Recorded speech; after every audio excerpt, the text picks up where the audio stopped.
Фиксирую подшипник, прокручиваю и включаю магнит. Все, загудело. Опускаю резцодержатель, инструментальную головку вместе с резцом и слушаю касание.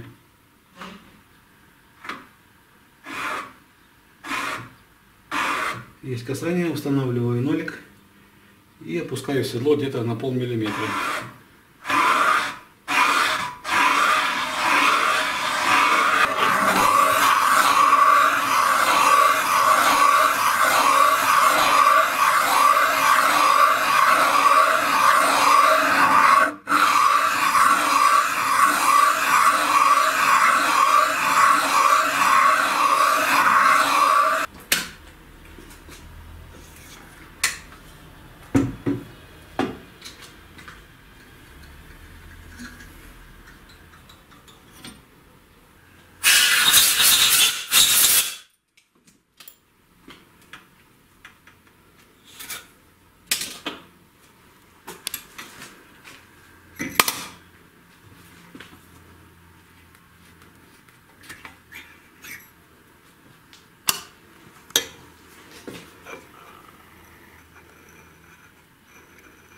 Фаска 1,5 мм ширина и строго по центру. Зашкалюють аж.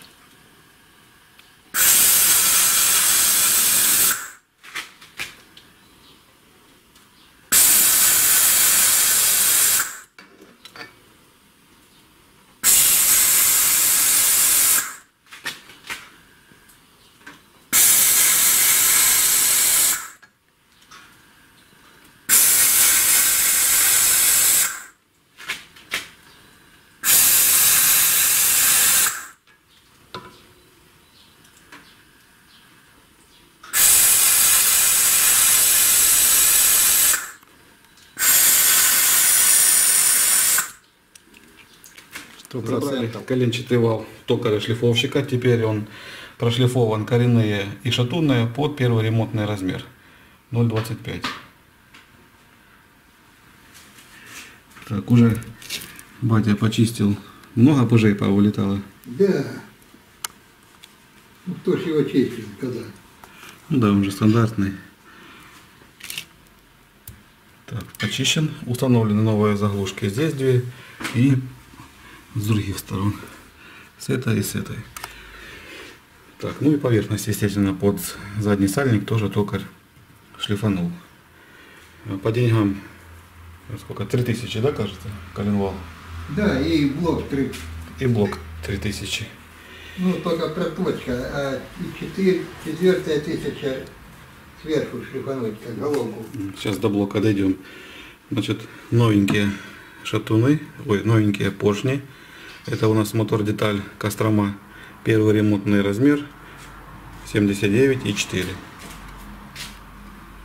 Шатуны все ровные.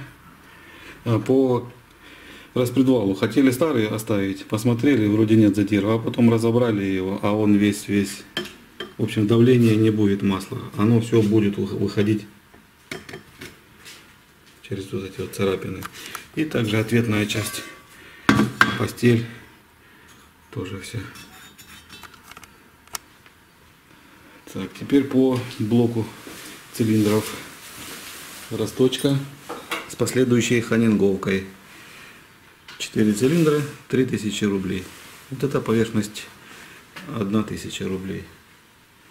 Так, ну помпу владелец нам поставил новую, мы тут только такой шпильки заменим. А саму помпу перед тем, как пригнать автомобиль к нам, владелец поставил сам АТ-шная.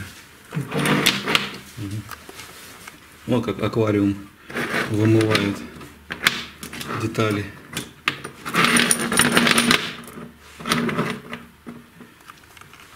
Так, ну а сейчас батя выбивает все старые вкладыши, вот эти вот втулочки. И будем ставить новый, разворачивать под новый промбал. Все будет как новое.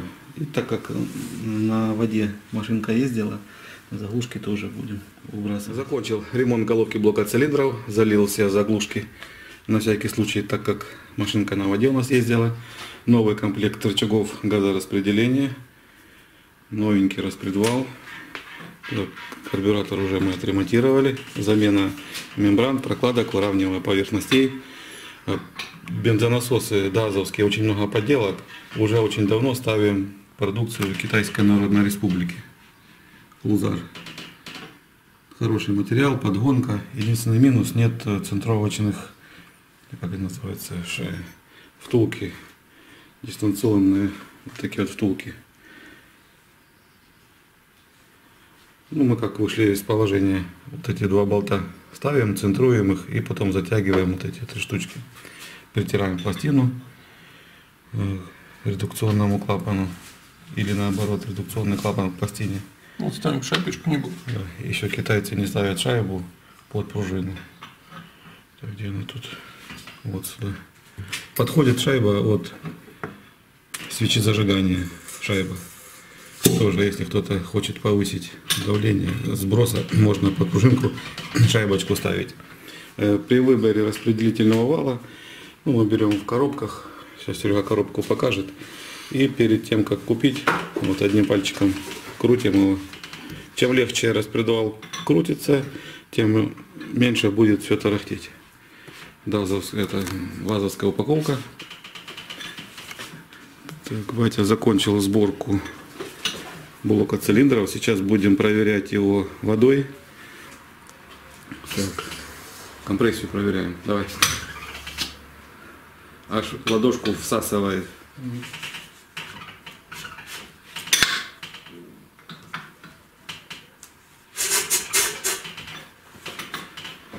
Так, установлен новый подшипник коленвала. Все затянуто, обтянуто. 79,4. Замок подогнан поршневых колец 0,25, 0,35 в таком диапазоне. Так, все у нас тут уже покрашено. Будем заниматься передней частью, передок ставить. Вот как после замены вкладышей, вот этих втулок, вот так вот от руки крутится свободно. Ну, еще будем, конечно, центровать, когда будет установлен маслонасос. Так, заливаем водичку. Так, новые заглушки. И смотрим на герметичность заглушек. Для проверки заглушек на герметичность прикручиваем помпу, любую, можно неисправную, но вместо прокладки ставим сплошную резиновую прокладку резиновую, в которой нет отверстия. Залили сюда воду в рубашку охлаждения. Да. Вот так вот она выглядит, без вырезов. Загрубили, заглушили отверстие. Вода уже видно вот залита. Рубашка охлаждения.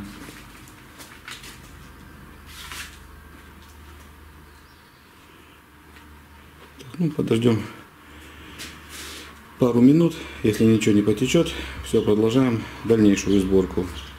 Также сейчас буду регулировать уже, ну, как предварительно, клапана. Ракера новые стоят, пружинки, правда, помытые вот эти, они нормальные, и затянутый распределительный вал. Вот на столе несколько звездочек, которые, ну, нам разрешают взять там 2-3 комплекта и потом выбрать, чем мы всегда пользуемся. Сейчас звездочка не прикручена, просто я ее сюда вот поставил. Все этих вазовские упаковки, все оригинальное, как бы.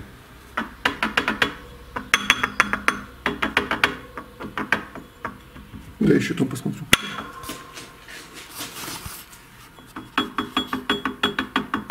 Ты видишь? Ну, оно слышно. Тут солнышко нам светит, мы не видим изображение на мониторе. Все, увидели там. Вырежешь. Так, ну, вот эту давай поставим. Тут два отверстия. Одно под шайбу, под стопорную. Мы ее загнем немножко, доработаем. Хотя тут не надо. Тут нормально сделано. Одно под язычок шайбы, вот этой одноразовой стопорной. Одно отверстие именно под штифт распредвала. соединяем их.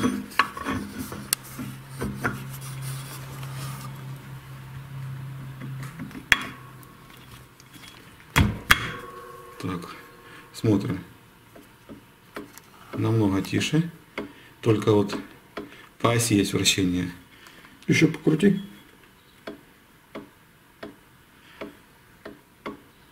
Но это вращение из-за того, что штифт немножко меньше отверстия от этого.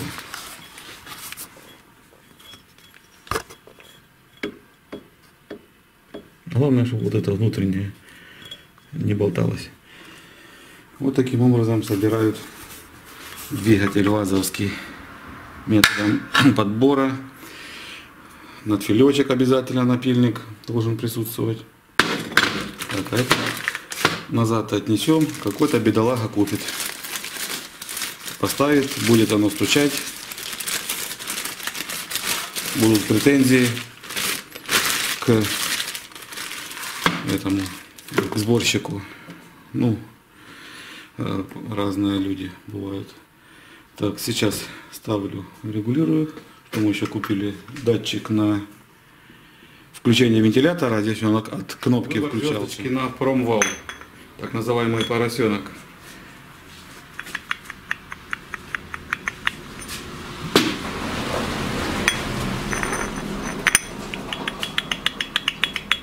Еще больше. Ну вот.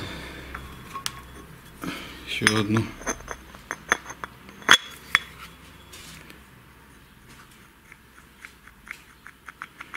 Нету у нас. Придется еще пару комплектов брать, чтобы одну звездочку. Клапана предварительно отрегулировали. Ставим новые прокладки под карбюратор, который тоже ремонтировали.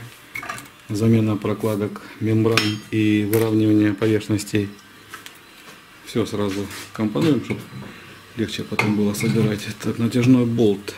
Натяжной болт специально вот доставляем, не закручиваем вот эти две гайки. И также его полностью сжимаем и фиксируем колпачок, цианковый зажим, для того, чтобы цепь намного легче одевалась. Мало того, что сейчас выкинули втулку эту, и он еще вот так вот ходит. Вот сколько дает резьбы. И одевать цепь на звездочку распредвала будет намного легче. Так, передняя часть закручена. Сейчас затягиваем. Тут храповик без этого, да? Помнишь, раньше были? Да, под ручку заводную. Под кривой стартер. Так, также метки делаем на крышке и на шкиву, чтобы легче зажигание выставлять. Так, осталось заднюю часть поставить. Все сцепление, маховик, корзина, все будет старое, оно здесь в очень хорошем состоянии. Полностью собран. Венец пришлось новый поставить, старый с одной стороны где-то до половины был съеденный, выгрызла его стартером. Сцепление, корзина, ну сам диск, все старое, маховик не протачивали, так как он уже притерт к родному сцеплению. Поэтому это не нужно делать. А потом, пока обкатается, выжимной не шумит, немножко его смазали. Так, ну все, готово у нас. Ставим его на подушке, максимально так вот собрали и ставим на свое место. Блок цилиндра установлен, все навесное к нему прикручено. Осталось прикрутить бензонасос. Так, выкинуть вот этот фильтр, который стоит в неправильном месте на линии всасывания. Здесь запрещено всякие врезки делать только после бензонасоса. Так, генератор повышенной мощности. Вот с таким интересным креплением, регулировкой и новый гусачок, который сгнил уже. Прокладка, значит, на 79, все обезжирено. Цепь владелец менял, оставили старую, ну сколько она, 2000 километров проехала. Так, головка блока тоже уже все готово и обезжирена поверхность. Все прикручиваем. Новое масло, новый двигатель.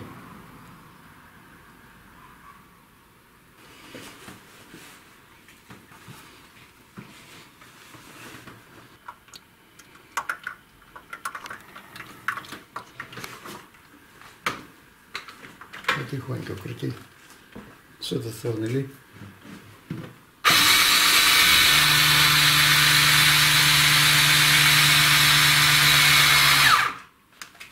Так, смотри, Серега, выйди. Чтоб мимо не потекло. За борта. Давай. Хорош. Заканчиваем сборку двигателя. Жидкости уже залиты. Охлаждающая жидкость. Такая вот лучшая из худших или худшая из лучших. Но не метанол там с глицерином. Это вот этиленгликоль. Нормально она считается. Но из недорогих. Масло на обкатку от Лукойла с вязкостью 1040. Также забыл еще сказать, установлен новый трамблер. Вот что случилось со старым.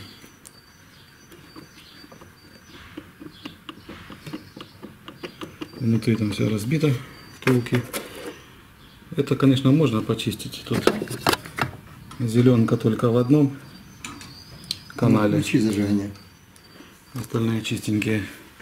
Ну, трамблер новый, он продается в сборе. Включил. Так, установлен фильтр в правильном месте бензиновый. Так, чтобы не касался он, не протерся. Так, жидкости залиты все. Свечи тоже новенькие. А17 ДВРМ, но без 1.0. Установлен зазор 0.75 и 0.8 можно. Так, ну вроде бы как все подключено, все залито, все готово. Сейчас еще бензин немного залью, закачаю. Карбюратор еще пустой. Все, карбюратор потекло у нас. Так, ну, пытаемся первый запуск. Давай.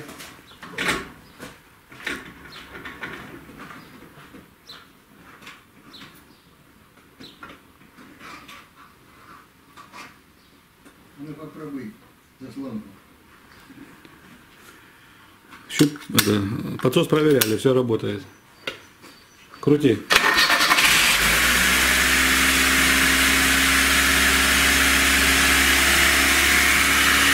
На этот раз с первого раза все. Заглуши. Так, включай зажигание, смотрим масленку и батарейку. Масленка светится. Запускай.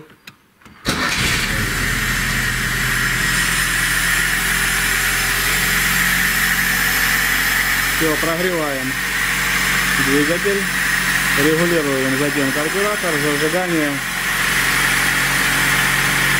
Ну, вроде бы хорошо. Сейчас начнет выгорать выпускной коллектор. Мы его залапали грязными руками.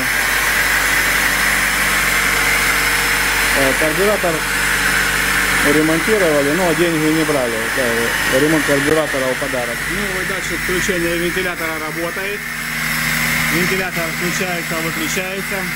Зажигание уже установили. Еще забыл сказать, вот такие вот пружины некоторые были. Это самые плохие выбрали. Поставили комплект бэушных, но хороших пружин. Новые я боюсь покупать. Уже сколько раз вляпывались, они лопаются. Так, ну вот, в общем, и все. Сейчас я еще прокачусь на ней, как она идет, сцепление проверю. И будем звонить владельцу.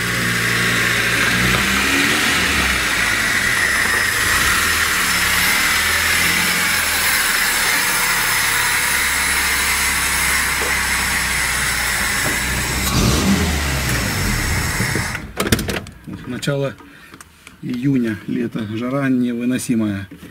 Все хорошо с машинкой, мощно, 1.6 чувствуется, это не 1.5, хотя бы всего лишь 100 кубиков, но разница ощутимая. По работе 20 тысяч рублей наша работа, все остальное расточка, запчасти, жидкости. Сколько, Серега? В общем 80. Звоним владельцу, пусть берет 80 тысяч российских рублей и забирает свою машинку. На 1000-2000 у нас обкатка идет, потом регулировка клапанов, замена масла. И дальше при правильной обкатке долго и счастливо будет автомобиль радовать владельца, если не зальет какое-нибудь паленое масло. Ну а на этом у нас все. Спасибо, что все еще нас смотрите. Не забывайте подписываться на канал, ставить пальцы. Всем пока.